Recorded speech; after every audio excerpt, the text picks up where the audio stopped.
Hey there, Groovesters and Groove Stars. Ridgely here with another Groove Growth program. I'm super excited to have a very dear friend, major successful business person, happens to also be a businesswoman, powerhouse, CEO of Simple Smart Science, my great friend, Julia Lundstrom. Julia, thanks so much for taking some time with us today. I really appreciate it. So much for having me. I'm really excited to be here and chat with you and see what we come up with today. I happen to know that your business is booming because we spent some time together a few months ago. And obviously, it's been through all kinds of ups and downs, the entrepreneurial journey. But take us back to the beginning. How did you decide that being an entrepreneur and a business person was where you wanted to go with your career? Well, I mean, then that goes back to like when I was born. I don't know. It's in our family genes. There are 13 cousins plus 5 aunts and uncles on my dad's side, and all but 3 are entrepreneurs. Wow. So it's crazy. It's crazy. So in my family, my oldest brother is an entrepreneur. My middle brother has been, in a sense, he's been an actor for 25, 30 years. And of course, that is basically being an entrepreneur, and he had a catering business on the side. And then for me, I remember my first, babysitting club and mowing lawns at 10 and 12. But if we go back to, it just never was an option for me. It was always something that I wanted to do. I was a lifeguard, but I had one real job out of college for about it was 3 years where I was paid a salary and that was it, right? And I had to depend on the raises, and I had to be at the office every day, and I was like, oh, this is peanuts. And so from about 20, I think I was 26 on, I said that's it. And since then I have reaped what I sow and made what I made. And sometimes that was living off of debt for years at a time, and sometimes that has been flourishing. So it's a roller coaster for sure. So talk to us then, when you first got going, what were the things that were the most important for you to learn and embrace in your entrepreneurial journey? If you look back from the very successful CEO that you are right now to that person back then, what were the things that were the most critical for you to pick up? I would say for sure, persistence. I am probably one of the most persistent people you will ever meet. I never give up. And I mean that, like I said, sometimes that meant going, $1 million into debt to keep the business afloat and to do what needed to be done. But it's what needed to be done. And I always had faith in myself that I would get out of the hole, that I would make it no matter what. So persistence for sure. I would say that's the biggest trait for an entrepreneur. You just can't give up. There can't be a plan B. And there never was for me. There was never this, net to fall back on. I mean, at some point you just aren't able to go back and work a 9-to-5 job making a salary. It just mentally you can't do it. Physically you can't do it. And it just doesn't work. I mean, I would be a terrible employee. I would also say that the one thing that I was really, my dad was such an amazing influence in my life, and I loved him dearly. He was an entrepreneur, and he really lived life to the fullest. So he made good money. I mean, we weren't rich by any means. We were, good middle class, but he made the money and we lived big. I mean, it was all about living. So in the end, he didn't have much money when he passed away because he spent it all on his life. And I love that. And he spent it on experiences and family and being together and being with friends and family. And so the one thing I've always done, Ridgely, I put lifestyle before money 100% of the time. And I mean, for years and years and years now, probably 15, 20 years, everyone's just tells me you live the best life. You're always so happy. You do what you want to do when you want to do it. And I'll tell you, I did that even when I was in massive debt. I was not going to let the money affect my lifestyle. And so I've been a lifestyle junkie for the last, I don't know how many years. I don't work a lot. I put in really good quality time. I have amazing teammates on my team. I maybe work, 4 days a week, 6 hours a day, and I never work Fridays. And it's just this, I put lifestyle first. So for me, I don't care if I have trillions of dollars in the bank. I want to live my best life today.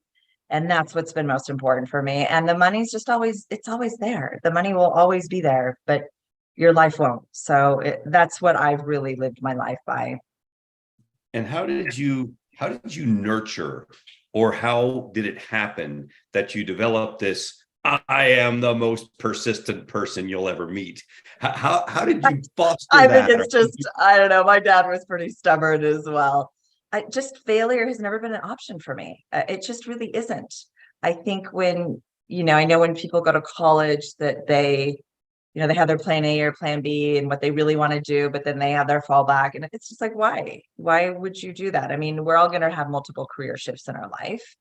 We're all going to go through different phases on things we want to do, but why not put 100% of what you have and what you are into what you're doing now? And if you don't like what you're doing now, then go change it into something you want to put 100% of yourself into. But I think it's a trait of just being stubborn, but also having 100% confident faith in yourself. I mean, no one is going to be able to make you succeed. You are the only one that can succeed. And so there's a great book, it'll come to me, but it's just a super simple read. And it's basically about this man learning that he can't fail, right? He goes through this journey and he goes through this other life and time in his future self. And he has guides, and it shows him that he just cannot fail. And so I love that saying, like, what would you do if you knew you couldn't fail? And I think that's just something to live by, because you are going to fail. Everybody fails all the time. And if you're not failing, you're not trying. But it's really the sense of, if you really can't fail at all, because it's all going to be a learning lesson. It's not a failure, it's a learning lesson. Then you just keep moving forward. There was a great quote from a woman that she was talking about her father, and every day he would come home and say, "What did you fail at today?"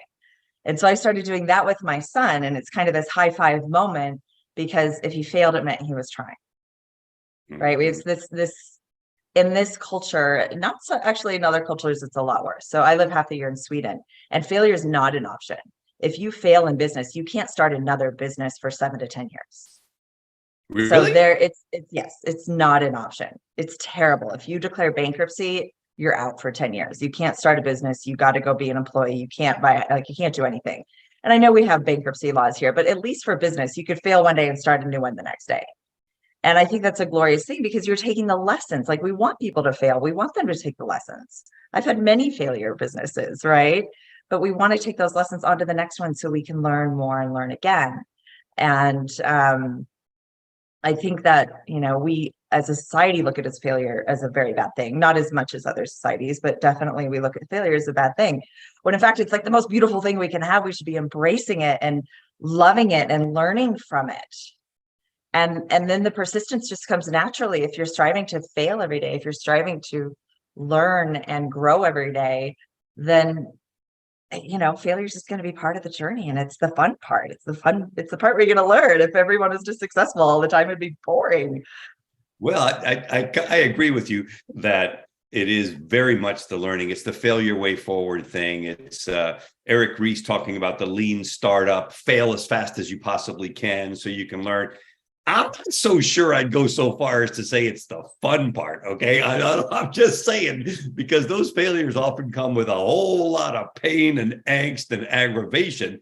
Yes, we hopefully are moving in the right direction. It's crazy, because I started 44 companies myself, 44, 2 or 3 of them successful, 3 or 4 moderately successful. And I love to refer to the others as highly educational. Right? Because those are all the ones that failed, which is a grand majority of the companies I started went down for one reason or another. I took the lessons with me from one to the next, or at least I attempted to take the lessons with me. But I'm not so sure I'd call that fun. Okay. I don't know. Tell me how you find the failing part fun. I mean, that's just life, right? So part of what I do, and in my business, I'm a brain health, I'm a neuroscience and brain health expert and an educator. And so part of the journey of life is learning. I mean, you were talking earlier about our favorite books. One of my favorite books is The Surrender Experiment by Michael Singer.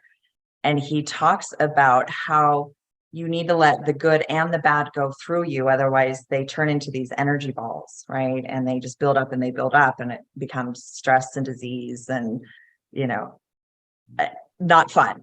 So if you just learn to let it go through you and look at it from a different perspective, be mindful around it, and really find the gift. I always say, find the gift.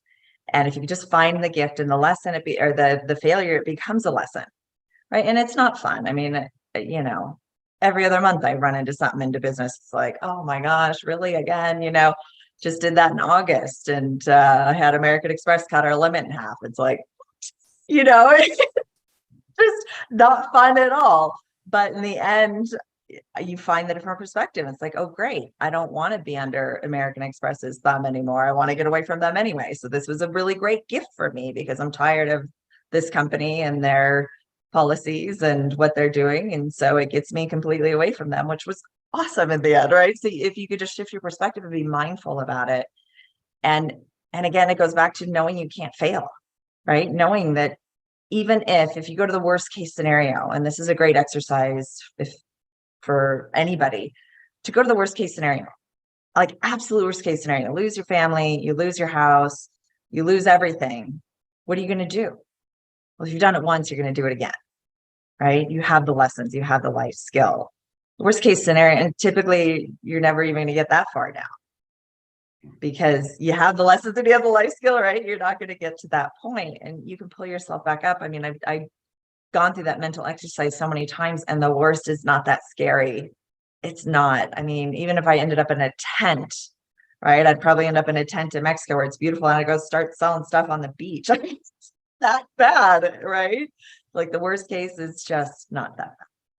Yeah, So, I think that's such a positive lesson, because I remember in the early days of the pandemic, when there was such a, oh my gosh, what's happening now? And many of us had to reinvent the way we were doing things. I had one arm of my business 100% disappear, because it was speaking in public and going out speaking in public, and it was just gone. And I do remember having that feeling of, wow, this is interesting. What a curveball. But there wasn't that fear of, oh, I don't know if we're going to make it or not. I think it was just simply a very kind of like a unique situation, like, et cetera. But how can we encourage, in your mind, how do we encourage the young entrepreneur to develop that feeling without necessarily having years of experience of overcoming one thing after another? What would you say to encourage those guys to find that within themselves? I think there's a balance. I know as a young entrepreneur, I read every business book out there. I was listening to every marketing podcast, but this was before podcasts, but every marketing speech, anything you can get your hands on, I would go see, I would learn the business. But in the end, you need the balance. You need to learn mindfulness. You need to meditate. You need to take care of your body, yourself, your soul, your spirit. You need to be healthy. And as long as you can keep the balance of the insane, and because believe me, I don't work that hard anymore, but I have worked my butt off in the past, right? I'm saying I worked for 10, which was more like 20 years, like no one would, so that I could live like no one can, right? But it's really keeping that balance, and it's reading the different books, reading about how to meditate, learning how to meditate correctly and well, and learning about brain waves, learning about mindfulness, and making sure that you can handle the stuff as they come along, and really being the healthiest version of yourself, the most optimal version of yourself, and eating right and getting enough sleep. All that stuff will make you so you can handle the hard times when they come, and they're going to come. But if you're stressed out, your lack of sleep, you're not eating right, and then all of a sudden the hard times come, it feels like the end of the world. You're not able to step back from it and go, oh, wait, here's the gift, right? You're not able to find that gift. Your brain is like I mean, I deal in brainwaves, right, all the time, and your brainwaves are like this. And you can't find a cohesive, coherent thought. You can't stay strong when your brainwaves are like this. They need to be nice and flowing, nice and separate and congruent and flowing together. And you can only do that by meditating and breath work and being mindful and learning how to do that. So I would say the balance is the biggest thing. And I certainly didn't always have balance. In my 20s and 30s, I was a wreck. But my 40s, thank goodness, I've learned it and I live it and I love it. And I can feel now easily when my brainwaves start to get all miswired. I know I need to go meditate, right? There's a saying, if you can't meditate for 10 minutes, you need an hour. Exactly. So it's that, and I can feel it and I know it and I know myself well enough. So in order to stay persistent, in order to stay focused, in order to realize it's not the end of the earth, it's because I am balanced. It's because I have these tools at my disposal. So go learn them.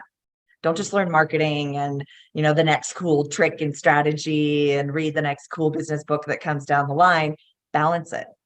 Balance it with the other side. Learn about health and wellness and meditation, right? Well, let's talk about that, the point that you made about how you read every business book, you listened to everybody you could listen to. How important is that for any entrepreneur at early stages or even later to continually educate yourself and find new mentors, new teachers to give you the next thing? I would say it's the only path to success, honestly. No one does it alone. Nobody. There were times in my early stages of this business 10 years ago where I would force myself once a week to find somebody and ask them for help. That was my thing. This week, who am I going to ask for help and what am I going to ask for help around? And but in other businesses prior, I was independent. I wasn't going to ask for help. Like, I didn't need it. I could figure this out on my own. And I promise you, that's why they failed. Right. And reading if you're not reading, you're not learning, you're not growing. So you're not going to succeed. It's not just critical. It's your path to success. Asking for help, getting mentorships, reading. It's the only way you're going to succeed. I remember Jim Rohn had the quote that I really love. He said, those who don't read are no better than those who cannot read. I thought that was really salient and pointed. Tell us about one time that you can think of. I know there's probably a number of them, when you had a monster setback or major failure of some kind of whatever, and what you took out of it. It was just last year. I basically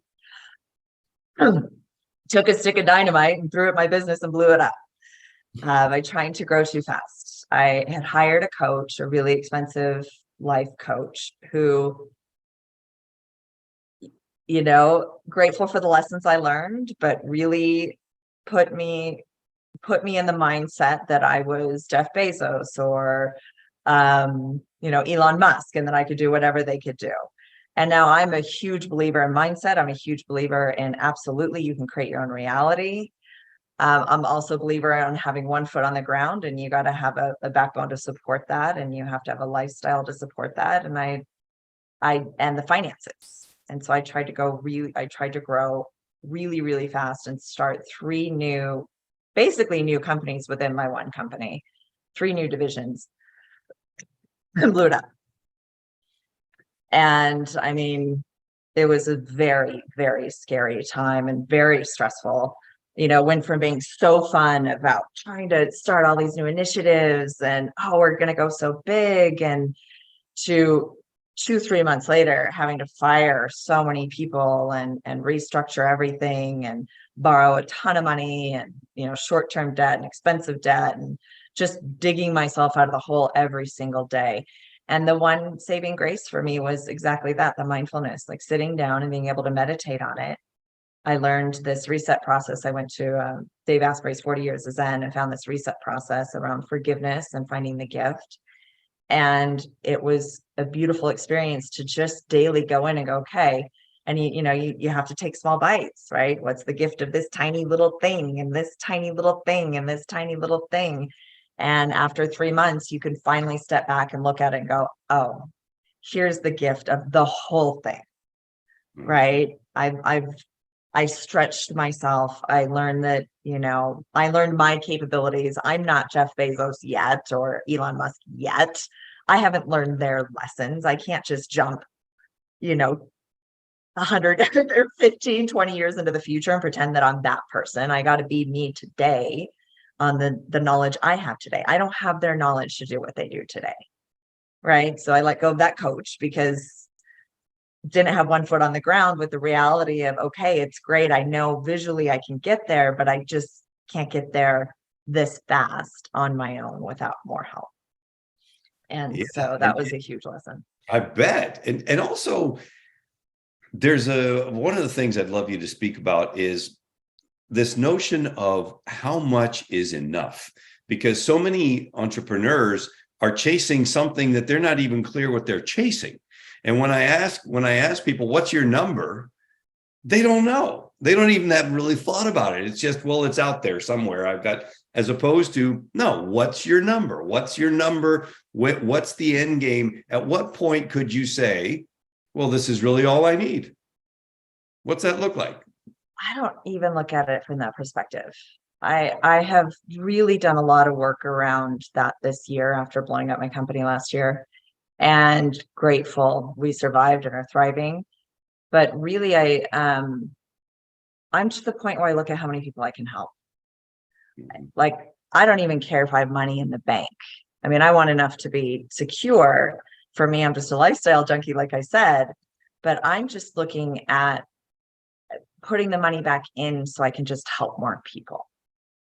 And so for me, it's not a number of how much is in the bank. It's how many more people can I help? I have a mission of reducing the amount of dementia cases by 50% by 2050. That's a lot of people I got to touch through prevention. And that's a lot of people I got to educate, a lot of people I got to touch. And so for me, that's a really, really lofty goal. And I think it really comes down to your mission and your vision. And you have to have those. And I'll tell you, my brother is a huge mission and vision guy. And it's driven me, he's a big EO guy. And of course, there are a lot of gazelles of mission and vision. And I remember we started this company together 10 years ago, and then he stepped out about 5.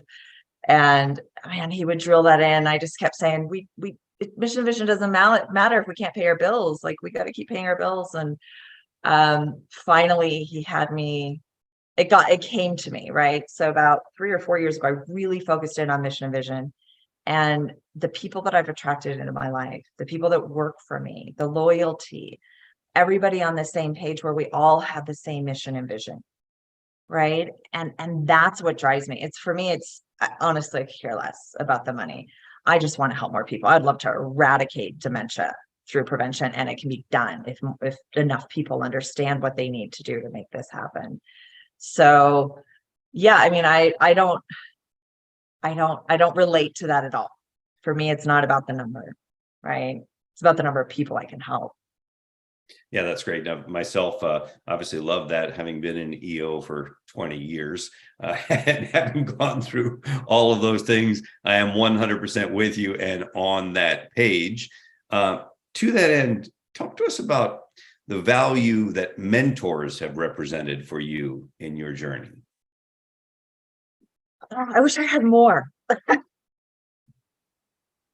A good friend of ours was a mentor of mine right at the kind of the first couple of years. The first 5 years of any business, typically 99% of all businesses is a struggle, and you're not making money and you don't know where to go. And he was a great mentor and guiding me and helping me and telling, more than anything, telling me what not to do, right? Because I think we're all stubborn in learning lessons. So I talk a lot about, I feel like the information age that we're in is so important, because historically we've always listened to our elders and they pass down the information. And now the relationship we have with our elders, most people put them in a home and they don't listen to their stories. They don't learn from them. So instead we're learning from each other. And so whatever that's about, at least now we're learning from each other and we're sharing the information so that we don't have to make those same mistakes. And I think that's a really big key. Now, some of those mistakes we need to learn ourselves. They need to be painful. They need to, me growing too fast last year, hiring everybody in sight. I needed to learn that, right? I needed to learn where my knowledge was. And of course, I learned from that, but I needed to learn that I'm here, not here in my knowledge base to be able to grow as fast as I was. And so I think it really comes down to having good mentors, letting them share their experiences. They can't tell you what to do. They can't, but they can share their experiences, and you're going to take away from that. And I always find that somebody will tell me something and I'm like, I don't really want to do that. And then another couple of days later, somebody will tell me the exact same thing. I'm like, okay. And then a couple of days later, a third person will tell me, it's like, okay, fine, I'll go do that. And then it's the pivotal thing in the business, right? Like you just were so resistant to it. And yet the message just keeps coming back and back and back. So you got to be open to that. But I think mentorships is huge. It's hard to find a mentor. I know you and I are involved in masterminds. I think that's the best place to get, if not mentors, at least people around that you can ask for help. We joke about buying our friends, but I think it's more about buying the community of people that are going to help you succeed. Right. And yeah, sometimes it's pay to play and sometimes it's not. I mean, you can certainly, I remember when I was just starting, I started my own meetups on internet marketing, right? It was free. Anybody could come, and kind of the same people came every time. And, there was a wide range of experiences and what people could bring to the table, but it was still great just to have that. Right. And I initiated it myself because I was craving, I couldn't afford to go join one of the expensive masterminds, but I wanted that camaraderie. And I wanted, sometimes great people showed up and you learned a ton. So it doesn't have to be expensive, but I think masterminds are one of the most beneficial things you can do, or groups like EO, or you can, I know you have to qualify for that, but just things like that, where you can be around other people going through the same things. So you're not alone, but also you learn from them. So stay open-minded and actually learn from them, right? I know I'm a little stubborn when it comes to that sometimes. Take 3 people tell me to do something before I actually listen. It's so crazy in this series, Lessons from the CEO. I always ask people, which I'm about to ask you here in a second, what 3 books would you recommend? So when I had the first 3 people in the series all say the same book, I went, is that on my shelf? Yes, it is. I guess I need to read that again right now, right? So in other words, that the Tony Robbins says success leaves clues. I'm like, yeah, it does for sure. And I've found that the objection that many people raise, oh, I don't want to bother somebody to ask them to be a mentor or be a friend. I found that is almost never the case. And almost always people are more than happy to share their experience or share their learnings. Your thoughts? Absolutely. As humans, we want to share our experiences. People love to talk. They love to talk about themselves. I mean, How to Win Friends and Influence People, talk about a great book, right? That's all it is just shut up and listen. Ask a great question and shut up and listen. And that person will really like you because you did nothing but listen, right? And you let them talk about themselves. Anybody wants to do that. I think it's giving them the gift. It's giving them the gift of sharing their knowledge. We want to share our knowledge. If you're not sharing your knowledge, then you're really not being a useful member of society. Right? For real. Okay, so hit us up with your knowledge. 3 books that Julia recommends. Well, probably a lot of the same ones, but I'm going to try to go a little bit different. I've already mentioned one, which is The Surrender Experiment by Michael Singer. Yep. And his second book, The Untethered Soul, which you kind of got to read them in order. The Surrender Experiment and then Untethered Soul. So Surrender Experiment is his story, which is remarkable. A very, very, very successful entrepreneur, like hundreds of millions of dollars, and his journey on learning how to do what I've talked about today. And then The Untethered Soul is kind of the how to do it. Right. So those are 2 great books. I love Ryan Holiday's The Obstacle is the Way. That's one that I actually will reread every single year. And then I'm going to throw in Breaking the Habit of Being Yourself by Dr. Joe Dispenza, because I know a lot of people will talk about business books, and I think it's really important to do what I talked about and learning how to rewire your brain for success.